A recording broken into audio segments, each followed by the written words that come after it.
paix, bonheur, joie et repos. Des paroles qui expriment ce que tous les hommes au fond de leur cœur désirent et cherchent et poursuivent. Pour ceux qui ont leur livre déjà ouvert, on va y arriver. Aristote, dans son livre Éthique de Nicomaque, il examine tous les objets qu'on poursuit dans la vie. Il demande justement, c'est quoi le but de la vie humaine? C'est quoi qu'on cherche? Puis il regarde tous les objets, la richesse, les honneurs, le pouvoir. Il regarde la question des plaisirs corporels, la reconnaissance même de nos pères, le pouvoir, etc. Et il demande de chacune de ces choses, est-ce que c'est ça qui est le but de la vie humaine? Est-ce que c'est ça qu'on veut comme être humain avoir? Puis, d'un certain sens, la réponse est oui, n'est-ce pas? Parce qu'il y en a des humains qui le poursuivent. Mais Aristote découvre pourquoi, en fait, il demande la question pourquoi est-ce qu'on poursuit ces choses, et il découvre qu'en fin de compte, on poursuit toutes ces choses-là. Si on va au fond de notre désir quand on les poursuit, on les poursuit parce qu'on veut être heureux. Et c'est ça qu'ils le font.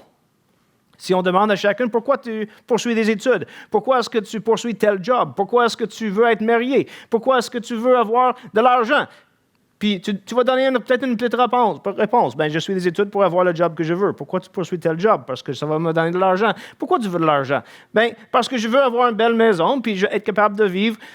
Vivre comment? Heureux. Puis en fin de compte, après tous nos buts qu'on cherche, celui du fond, c'est « je veux le bonheur ». Aristote réalise qu'il n'y a rien en fait dans ce monde. À travers son recherche pour découvrir qu'est-ce que le bonheur humain, il découvre qu'il n'y a en fait rien dans ce monde qui peut réellement nous rendre heureux. Son solution, ce que lui, il arrive à conclure, c'est que le bonheur humain se trouve dans la contemplation du divin.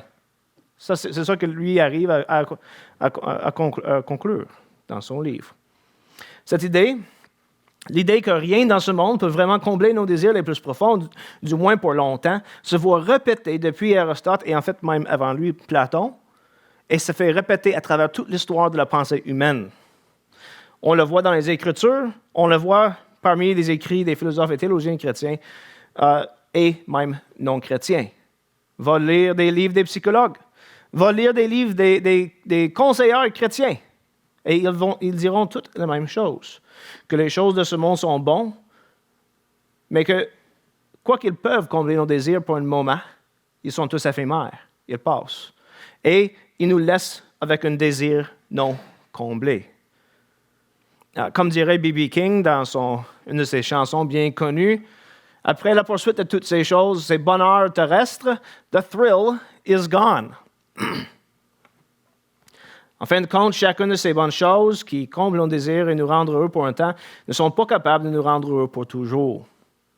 Nous laissons toujours avec cette poursuite, ce désir, cet espoir d'éventuellement être comblé, d'avoir finalement peut-être cette joie qu'on désire, ce bonheur, ce repos et ce paix. Dans le 4e siècle, un évêque chrétien qu'on a regardé dans nos cours, vous connaissez bien maintenant, j'espère, Augustin, a également compris que la vie humaine, outre les souffrances, est une poursuite constante et jamais achevée pour le bonheur et le repos. Dans ses confessions, Augustin commence les confessions avec les paroles suivantes. « Tu es grand Seigneur et bien digne de louange. Elle est grande ta puissance, et ta sagesse est innombrable. Te louer, voilà ce que veut un homme, parcelle quelconque de ta création. Et un homme qui partout porte sur lui sa mortalité et le témoignage que tu résistes au superbe, et pourtant te louer, voilà ce que veut un homme, parcelle quelconque de ta création. C'est toi qui le pousses à prendre plaisir à te louer, parce que tu nous as fait orienter vers toi et que notre cœur est sans repos, tant qu'il ne se repose pas en toi. » Notez quasiment toutes les paroles que je viens de mentionner au départ se retrouvent dans ce texte-là et sont toutes dirigées vers Dieu, qui est la source réelle de chacune de ces chose qu'on désire. Cette notion de repos court à travers les confessions du début jusqu'à la fin.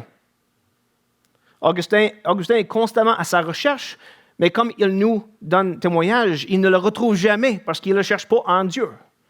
Il le dit dans ces mots ceci, comme mettons Confession, le livre 4. Le Verbe lui-même te crie de revenir et le lieu de repos sans trouble est là, où l'amour n'est pas abandonné si lui n'abandonne. Ou encore, revenez, prévaricateur, à votre cœur et attachez-vous à celui qui vous a fait. Soyez stable en lui et vous serez stable. Reposez-vous en lui et vous serez en repos. Où allez-vous par d'après du chemin? Où allez-vous? Le bien que vous aimez vient de lui. Mais c'est dans la mesure où il s'ordonne à lui qu'il est bon et suave. Il deviendra pourtant amer avec justice, car c'est une injustice en le délaissant, lui, d'aimer tout ce qui vient de lui.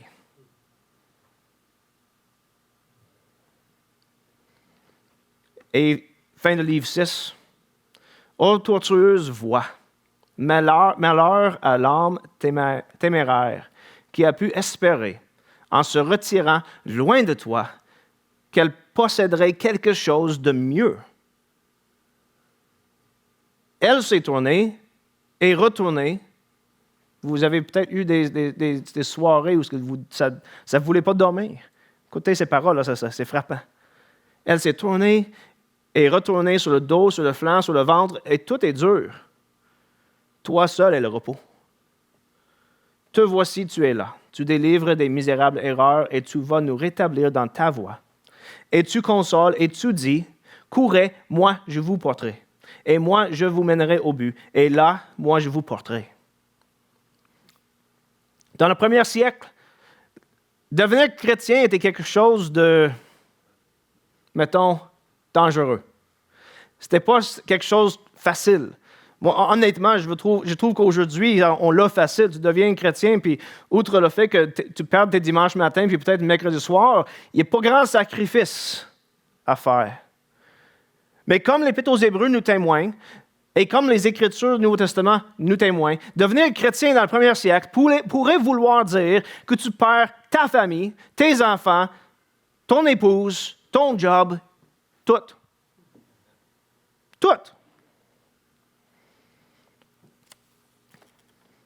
Certaines des convertis juifs, face au fait d'être reniés par leur famille, jetés hors des synagogues, rejetés par leurs amis et rendus dans la pauvreté, ont commencé à se demander s'ils avaient fait le bon choix en suivant ces apôtres qui disaient parler pour le Messie d'Israël. Pensez-y, là. Vous n'avez pas vu Jésus-Christ sur cette terre. Vous ne l'avez pas vu crucifié et ressuscité. Mais un apôtre arrive dans ta ville et il dit qu'il parle et il représente le Messie d'Israël, celui qu'on a attendu pendant longtemps. Puis il parle dans la synagogue, puis il vous dit, le Messie est venu. On l'a crucifié, puis on l'a vu ressusciter. Et vous croyez. Parce que c'est ça que vous avez espéré toute votre vie. Et c'est ça que vos parents ont espéré pour toute leur vie. Et c'est ça que vos grands-parents ont espéré toute leur vie. Mais tout d'un coup, en croyant aux paroles des apôtres, tu perds tout. Ton job, ta famille. On pense peut-être que Paul lui-même était marié à un moment donné, puis quand il s'est converti au christianisme, sa femme l'a renié.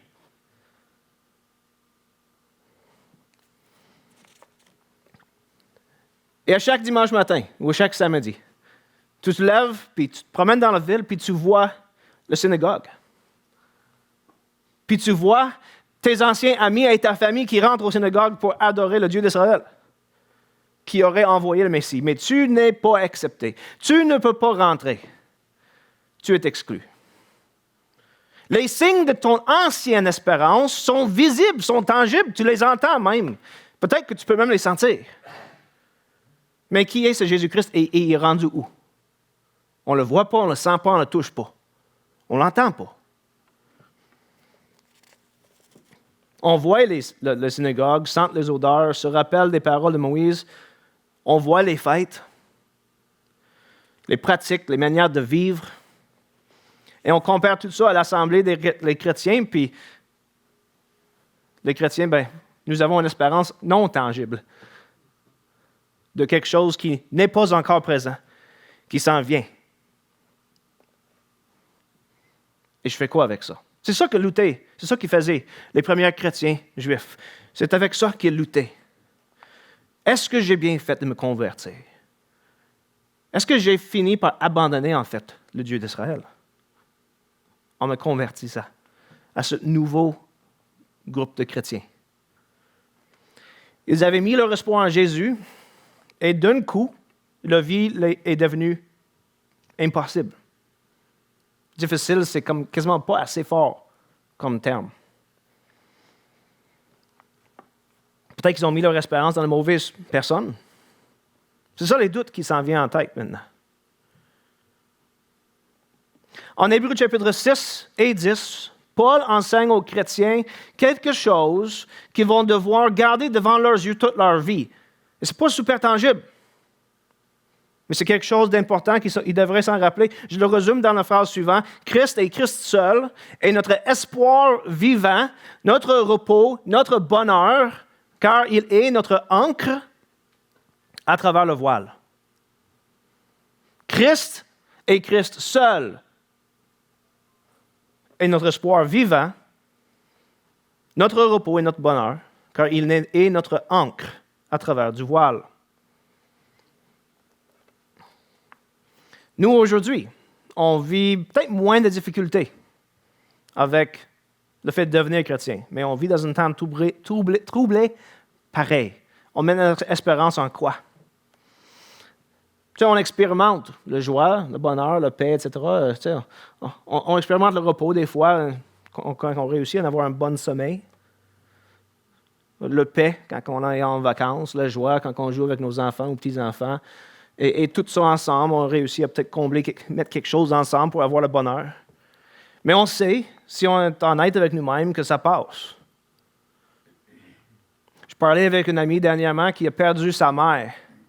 Puis, il était présent quand elle est morte. Elle n'est pas morte de cancer ou quelque chose, comme mon grand-père est mort de cancer de cerveau dans une lit d'hôpital, puis j'étais présent avec lui la soirée avant qu'il meure. Il était mort quand moi, je n'étais pas là, mais j'étais là avec quand il est mort. Ma grand-mère est morte de cancer généralisé. Mon ami, sa mère est morte dans un accident de voiture, puis il était dans la voiture en arrière. Donc, il l'a vu mourir. Il a vu sa cadavre sur la scène. Puis, il vit avec ça, puis il demande des questions, puis il a dû lutter beaucoup avec la tristesse que ça apporte. Puis dernièrement, il m'en avait parlé du fait qu'il commence à réfléchir en disant « Je vais vous faire mal. Quelque part, je vais vous faire mal. Parce qu'éventuellement, peut-être même que je vais mourir. Et ça va vous faire mal. » Le fait d'être mis devant sa mortalité lui fait réaliser que même en faisant rien, même en mourant, il peut faire mal aux gens. On met notre espérance en quoi? On a souvent tendance de mettre notre espoir dans la puissance de notre corps. Je vais être assez fort pour passer à travers. Je vais être assez fort pour faire ce travail qui est difficile, qui va pourvoir pour ma famille. Des fois, on met notre espoir dans notre intelligence, dans notre emploi. Mon emploi est stable. Fait que même si je vois toute la difficulté qui arrive dans la ville, moi, je n'aurai pas de problème parce que j'ai un emploi stable. Quand j'étais en Caroline du Nord, dans les années 2009 à 2011, c'était en plein milieu de la crise économique aux États-Unis, puis j'en ai rencontré une tonne de personnes qui ont perdu un emploi stable. Des écoles secondaires au complet étaient fermées parce qu'il n'y avait pas l'argent pour être ouverts. Des personnes avec des emplois stables les ont perdus. On met l'espérance dans notre conjoint, nos amis, nos parents, notre pasteur, nos dirigeants politiques. Pour les Juifs, c'était Moïse et la loi, et leur capacité d'accomplir la loi. Devant la menace à la foi des chrétiens, l'espérance tangible des Juifs, on a mis notre espérance en Christ, on ne voit rien. Devant ça, Paul écrit l'Épître aux Hébreux pour rappeler aux chrétiens où est placé notre espoir réel. pour les rappeler que Jésus-Christ, qu'ils ne peuvent pas voir, toucher, sentir, entendre, est de loin supérieur à tous ces aspects tangibles de la religion juive. Il faut donc espérer dans ce qu'on ne peut pas voir, au lieu des choses qu'on peut voir.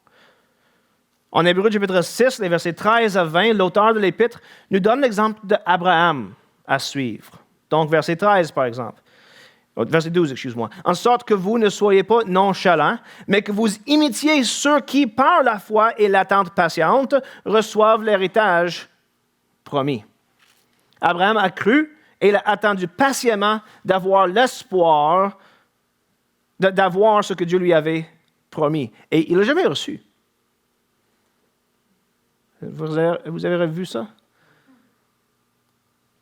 Moi, toutes les fois que je pense à Abraham, Abraham est devenu un exemple pour notre famille maintenant parce qu'on ne sait pas trop vers quoi on s'en va, on sait où on s'en va. Mais Abraham, c'était pire. Dieu dit à Abraham, sac ton camp. Puis Abraham dit, où? Dieu dit, je vais te montrer. Mais je m'en vais dans quelle direction? Tu verras. Je ne sais même pas quoi faire avec ça, tu sais. Moi, j'arrive à la route devant notre maison, puis c'est à gauche ou à droite? Quelle direction? C'est ça, Abraham. Il est parti, poursuivant la promesse que Dieu lui a faite, dans l'espoir qu'il allait l'avoir. Et il ne l'a jamais vu dans sa vie. Abraham ne voyait pas, n'a pas vu de son vivant l'accomplissement des promesses. C'est dans l'espérance qu'il a tenu bon. Et il nous est donné, il est donné aux chrétiens dans le premier siècle comme un exemple. On ne le voit pas, on ne le sent pas, on ne le touche pas, on ne l'entend pas. Mais on a l'espérance. On pourrait aller en Romains chapitre 4 pour voir le même enseignement. Comme Abraham, nous ne voyons ni ce pourquoi on espère, ni même une évidence que nous allons avoir ce pourquoi on espère. Mais nous, comme Abraham, nous avons une espérance puissante. En fait, dans les paroles de l'auteur aux Hébreux, notre espérance est ferme comme une ancre. J'aurais bien voulu, j'aurais pu trouver des équipements que j'avais quand j'étais jeune. Moi, quand j'allais faire la pêche dans un lac, on était dans une petite barque en métal avec un petit moteur 6 ou 12 chevaux. Si je me rappelle, on avait deux, des fois une, des fois l'autre. Puis on est dans le lac. Puis il n'y avait pas de courant. Pas vraiment. Fait que, normalement, s'il n'y a pas de vent, ben, tu arrêtes l'eau. Pour ceux qui ont fait la pêche, vous savez un peu c'est quoi, être dans un lac pour faire la pêche. Tu arrêtes le bateau, là, puis tu commences à lancer, là, puis il n'y a pas de problème. Mais quand que le vent s'élève, si tu n'as pas une ancre qui touche au fond, ton bateau s'en va où ce que le vent l'amène. Point. C'est tout. J'ai déjà fait une fois, quand j'étais au chalet de mes grands-parents, j'ai décidé de prendre mon canot, puis je me suis dit, je vais passer de l'autre bord de la lac. Ça, c'était facile. Sauf que quand j'étais rendu de l'autre bord de la lac, le vent s'était levé et poussé dans cette direction. Essayer de ramer contre le vent et les vagues pour retourner de l'autre bord de la lac. Pas facile. Dans un canot en plus. Tu sais, le vent puis les vagues, ça t'envoie le canot dans toutes les directions. Tu allais droit en s'en allant, puis en revenant, tu fais ça. À moins que tu aies un ancre qui te tient solide, ça se peut même que tu tombes à l'eau. L'auteur aux Hébreux, il dit ceci.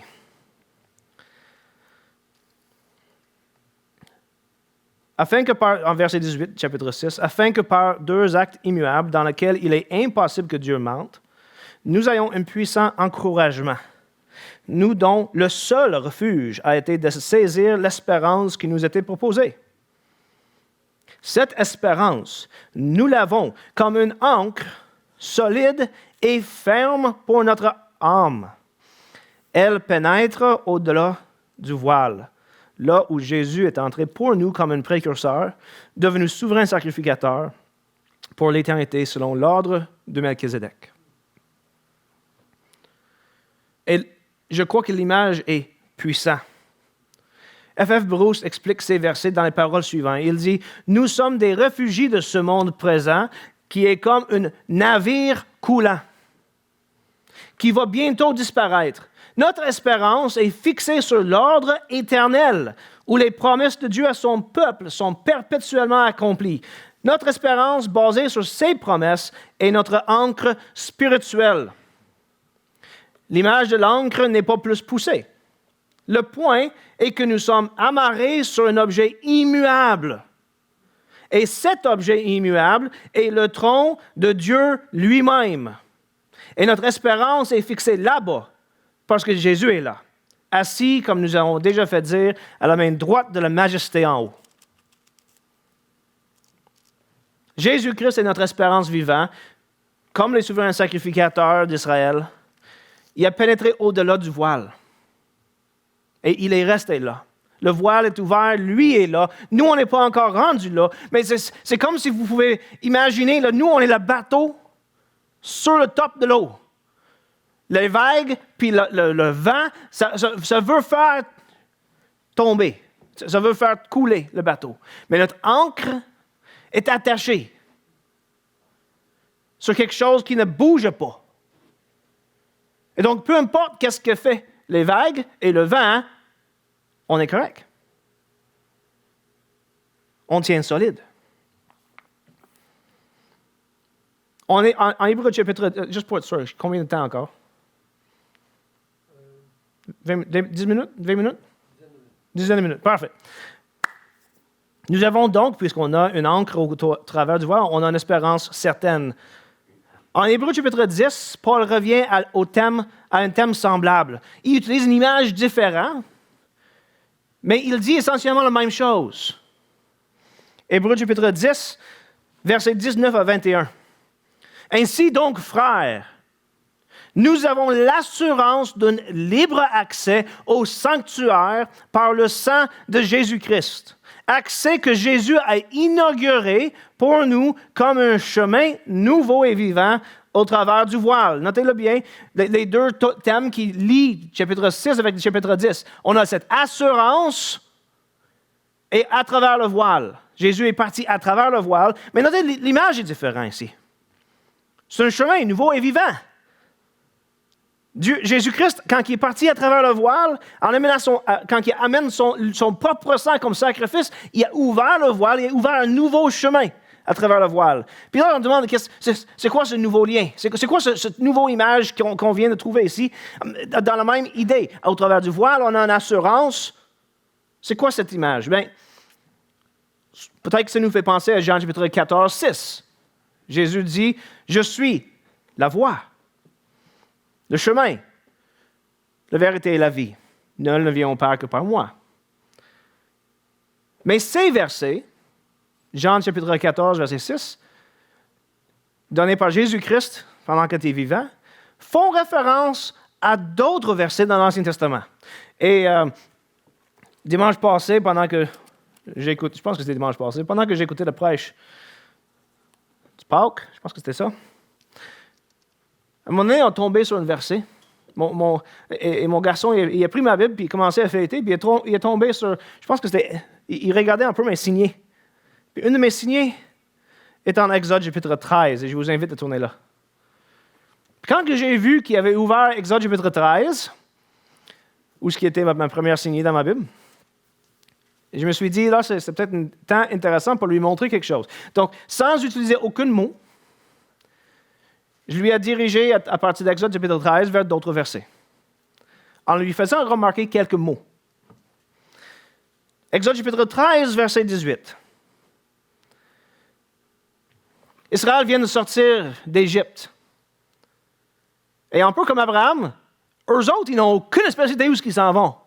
Ils suivent une colonne de feu dans le soir, puis une grande, je ne sais pas c'est quoi le mot pour ça, de fumée dans la journée. Une colonne de fumée. Notez qu'est-ce qu'il dit, verset 18. « Mais Dieu fit faire un détour au peuple par le chemin du désert vers la mer des Jonques. Les Israélites montèrent tout équipés hors du pays d'Égypte. » Maintenant, tout seul, tu dis, bon, on s'en fout. Tu sais, il part d'Égypte. C'est sûr qu'il prête un chemin quelque part. Attends une minute. Parce que selon Exode, selon Exode et même Deutéronome, ce chemin dans le désert les a dirigés aux montagnes où ce que Dieu va les rencontrer. Exode chapitre 19, verset 4. En fait, on peut commencer le verset 1. Le 3e mois après leur sortie du pays d'Égypte, les Israélites arrivèrent ce jour-là au désert de Sinaï. Partis de Réphidim, ils arrivèrent au désert de Sinaï et campèrent dans le désert. Israël ne campa là. Notez, il était en camp. OK, ça c'est important pour plus tard. Il campe dans le désert vis-à-vis de la montagne. Ils sont passés, dirigés par Dieu lui-même. Eux autres, ils n'avaient aucune espèce d'idée où ils s'en allaient. C'est pas comme si Moïse a pris un GPS et a dit « Notre but, je sais c'est où, c'est le mont Sinaï, donc on va suivre le GPS pour se rendre. » Dieu les a dirigés sans que personne ne sache où ils s'en vont. Et Dieu les amène à travers un chemin dans le désert pour prendre le camp devant une montagne. Moïse, verset 3, monta vers Dieu. L'Éternel l'appela du haut de la montagne, en disant, « Voici ce que tu diras à la maison d'Israël de Jacob et que tu annonceras aux Israélites. Vous avez vu vous-même ce que j'ai fait à l'Égypte.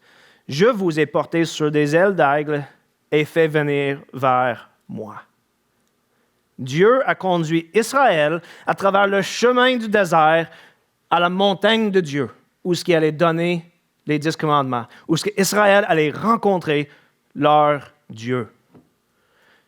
Et d'un coup, on trouve Jésus-Christ en Jean chapitre 14, 6 qui dit « Je suis le chemin. Nul ne vient au Père que par moi. » Puis tu sais que tous les Israélites étaient en train de dire « Attends une minute, es-tu en train de faire un lien avec Exode? Où est-ce que Dieu a conduit le peuple d'Israël à travers le chemin du désert pour venir à Dieu? »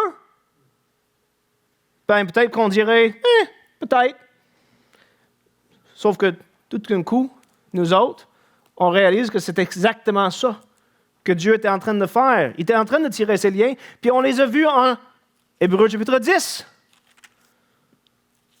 Jésus a inauguré un chemin, c'est lui-même, à travers le voile, qui conduit vers Dieu. Et en fait, ce qui est intéressant, c'est que, chapitre 13,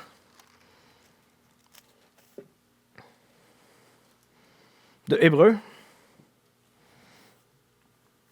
en fait, chapitre 12 aussi, on voit ces mêmes images, une connexion encore avec Exode. Moi, dans ma Bible, j'ai les Hébreux 2 et 13 sur la même page, fait que c'est facile pour moi.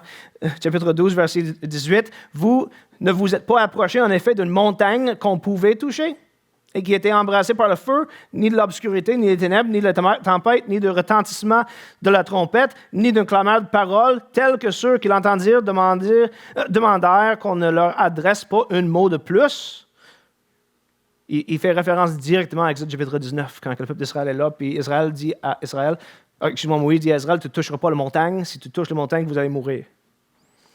Et notez, Hébreux chapitre 13, verset 12, c'est pourquoi Jésus aussi, pour sanctifier le peuple par son propre sang, a souffert hors de la porte. Sortons donc hors du camp pour aller vers lui. Pour aller à lui en portant son opprobre. Car nous n'avons pas ici de cité permanente que nous cherchons, mais nous cherchons celle qui est à venir. Et vous savez que tout de suite, en lisant ces mots, on fait référence à Hébreux chapitre 11. Dans le verset 13, où ce qu'on lit, c'est dans la foi qu'ils sont tous morts, sans avoir obtenu les choses promises. Mais ils les ont vus et salués de loin en confessant qu'ils étaient étrangers et résidents temporaires sur la terre. Ceux qui parlent ainsi montrent clairement qu'ils cherchent une patrie, comme le peuple d'Israël dans le désert, comme Abraham, Jacob. Et s'ils avaient eu la nostalgie de celle qu'ils avaient quittée, ils auraient eu l'occasion d'y retourner. Imaginez le peuple des chrétiens juifs. Ils sont en train de demander la question, qu'est-ce que je fais là? Je suis devenu chrétien, puis tout d'un coup, tout est devenu désert. Est-ce que je retourne? Puis l'auteur, il dit, toutes les autres aussi, vos pères dans la foi, mères dans la foi, ils auraient pu aussi retourner. Ils avaient l'occasion. Verset 16 du chapitre 11, mais en réalité, ils aspirent à une patrie meilleure, c'est-à-dire céleste. C'est pourquoi Dieu n'a pas honte d'être appelé leur Dieu, car il leur prépare une cité. Sortons donc du camp pour aller vers la cité céleste. Et vous savez que tout ce qui est écrit dans les chapitres 10, 12, 13, sur comment vivre la vie chrétienne, est tout basé sur cette espérance que nous avons. Une fois que dans le chapitre 10, il nous rappelle, nous avons cet accès que Jésus a inauguré pour nous comme un chemin nouveau et vivant. Une fois qu'il nous rappelle de ce fait, tout d'un coup, il tombe sur le très pratique. Je ne lirai pas tous les versets, je vais juste vous lire les appels à l'action. 10, verset 22. « Approchons-nous donc. On a l'accès, donc sois pas hésitant. Rentre.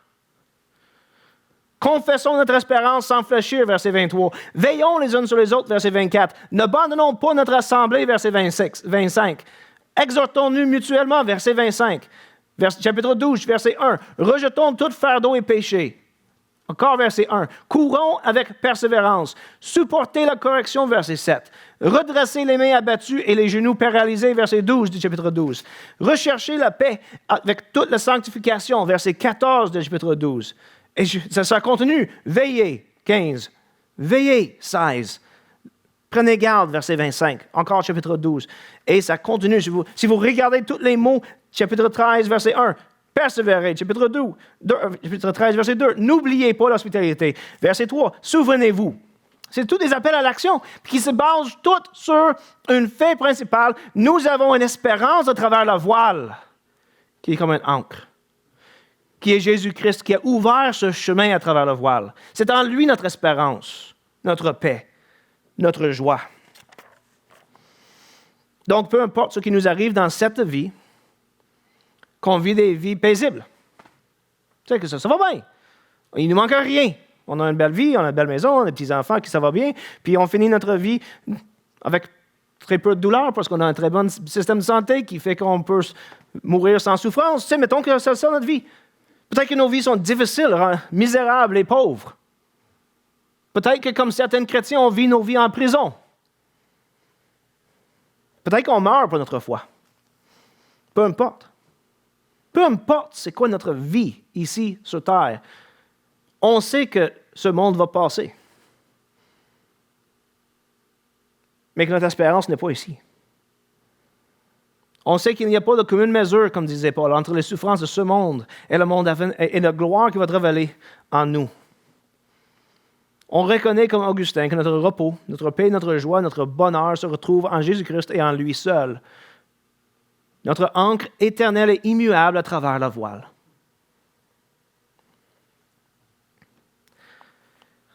Je veux donc, d'une certaine sens, juste pour terminer, je vais emprunter une prière, un peu mis ensemble de quelques paroles d'Augustin quand lui il prie à Dieu. Et après ça, je te redonne la parole.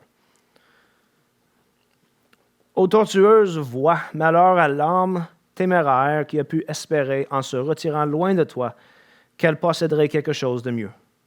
Elle s'est tournée et retournée, sur le dos, sur le flanc et sur le ventre. Et tout est dur. Toi seul est le repos. Te voici, tu es là. Tu délivres des misérables erreurs, et tu vas nous rétablir dans ta voie. Et tu consoles. Et tu dis, courez, moi, je vous porterai. Et moi, je vous mènerai au but. Et là, moi, je vous porterai. Seigneur Dieu, donne-nous la paix, puisque tu nous as tout donné. La paix du repos, la paix du sabbat, la paix qui n'a point de soir. Car tout cet ordre très beau de choses qui sont très bonnes épuiserait ses modalités et passera. Oui, un matin en elle a été fait un soir. Mais le 7e jour ne comprend pas de soir et n'a pas de couchant, puisque tu l'as sanctifié pour qu'il dure toujours. Et si toi, au terme de tes œuvres très bonnes, que tu as fait pourtant dans le repos, tu t'es reposé le 7e jour, c'est pour nous dire d'avance, par la voix de ton livre, qu'au terme de nos œuvres qui sont très bonnes, du fait même que c'est toi qui nous les as données, nous aussi, au sabbat de la vie éternelle, nous nous reposerons en toi. Amen.